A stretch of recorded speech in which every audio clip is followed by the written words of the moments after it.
नमस्कार जय जगन्नाथ आपण मानक बहुत दिन पर वीडियोटे बनैली कहीं आपण तो जानी आमर मुकुंदपुर पिपिली अंचल बहुत सुंदर यज्ञटे होची महायज्ञ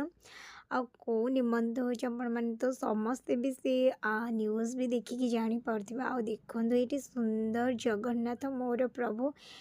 किति अवतार तांकर को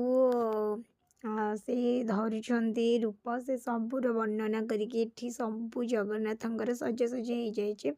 बहुत सुंदर देखा जाउछन्ते आपण पुरी रे भी देखिथिबे तांकर सब बेले एमती रूप परिवर्तन हुए जेमिति कि सज परिवर्तन को बेश केतबेले हुअन्ते आपण माने तो देखिथिबे जदि भी न देखिछन्ते एथिरे भी देखि दियंतु बहुत सुंदर मो प्रभु देखा जाउछन्ते तो पूरा लॉन्ग लाइन आपण आसतु ना आसवा तो आउ ना आज ही लास्ट थी शनिवार जेहेतु आम जाइलु संध्यारे देखापी जदि आपण को वीडियो भल लगुच लाइक शेयर सब्सक्राइब निश्चिंत करेंगे आपंकर मतामत केमती लगिला तो नेक्स्ट वीडियो जदि प्रभुंर आशीर्वाद थी हम रही जय जगन्नाथ नमस्कार।